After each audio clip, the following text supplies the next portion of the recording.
सूची शुद्ध की। मुख्य चुनाव आयुक्त ने युवाओं से मतदान करने का आह्वान किया। सुरक्षा बलों को सतर्कता के निर्देश। मुख्य निर्वाचन आयुक्त ज्ञानेश कुमार ने कहा कि शुद्ध मतदाता सूची किसी भी लोकतंत्र की नींव होती है। कहा कि एसआईआर प्रक्रिया के जरिए आयोग ने सुनिश्चित किया कि 5 राज्यों में चुनाव से पहले मतदाता सूचियां शुद्ध हों। चुनाव आयोग ने केंद्रीय जांच और सुरक्षा एजेंसी को निर्देश दिया है कि चुनाव के दौरान काले धन, नशीले पदार्थों और अन्य प्रलोभनों के इस्तेमाल पर रोक लगाने के लिए विशेष निगरानी रखें और सतर्कता संग कदम उठाएं।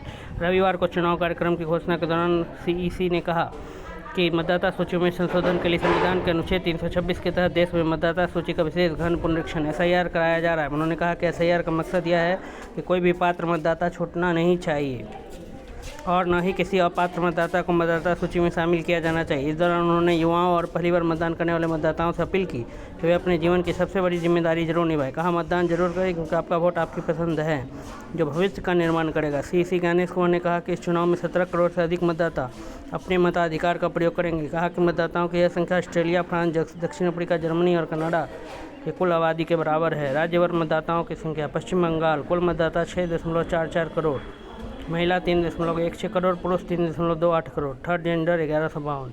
तमिलनाडु कुल मतदाता 5.67 करोड़, महिला 2.89 करोड़, पुरुष 2.77 करोड़, थर्ड जेंडर 7,617। केरल कुल मतदाता 2.7 करोड़, महिला 1.38 करोड़, पुरुष 1.31 करोड़, थर्ड जेंडर 277। पुडुचेरी कुल मतदाता 9.44 लाख, महिला 4.43 लाख, पुरुष 5 करोड़, थर्ड जेंडर 139। प्रतिनिधि चुनाव प्रक्रिया समझेंगे। सीईसी ने बताया कि विधानसभा चुनाव के दौरान 20 देशों के चुनाव निकायों के प्रतिनिधि भी भारत आने वाले हैं। ये प्रतिनिधि चुनाव वाले राज्यों का दौरा करेंगे और भारत में चुनावी प्रक्रिया को बारीकी से समझेंगे। सीट 140। केरल नामांकन 16 मार्च से 23 मार्च, स्क्रूटनी 24 मार्च, नाम वापसी 26 मार्च, मतदान 9 अप्रैल।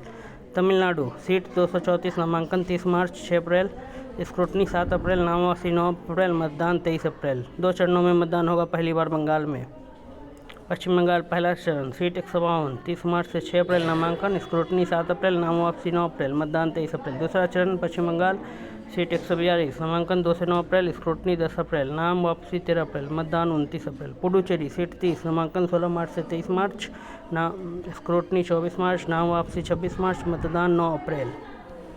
वर्तमान सरकार और सीएम। असम भाजपा 2016 से सत्ता में है, हेमंत बिस्वा शर्मा 2021 से मुख्यमंत्री हैं। केरल 2016 से पिनराई विजयन सीएम, वाम लोकतांत्रिक मोर्चा की सरकार। पुडुचेरी एन रंगास्वामी 2021 से मुख्यमंत्री हैं, इनका दल ऑल इंडिया एनआर कांग्रेस है।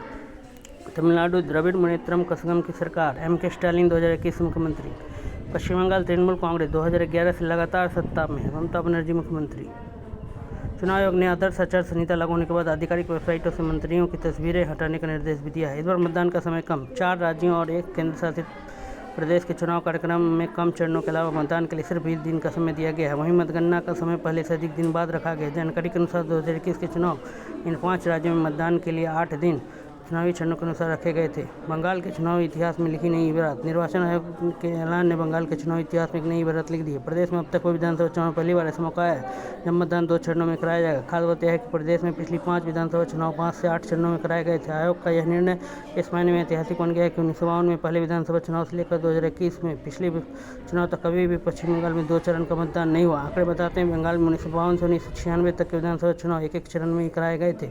बंगाल में पूरक मतदाता सूची न्यायिक फैसले के बाद मुख्य चुनाव आयुक्त ज्ञानेश कुमार ने रविवार को कहा कि पश्चिम बंगाल में पूरक मतदाता सूची तब जारी होगी जब न्यायिक अधिकारी एसआईआर के दौरान संदिग्ध पाए गए मतदाताओं के मामलों पर फैसला सुना देंगे। महाभियोग के प्रस्ताव पर सवाल टाल गए। मुख्य निर्वाचन आयुक्त ज्ञानेश कुमार ने पक्षपात के आरोप में उन्हें पद से हटाने के लिए तमाम विपक्षी दल द्वारा संसद में उनके खिलाफ महाभियोग का नोटिस दिए जाने से जुड़े सवालों का जवाब देने से इनकार कर दिया।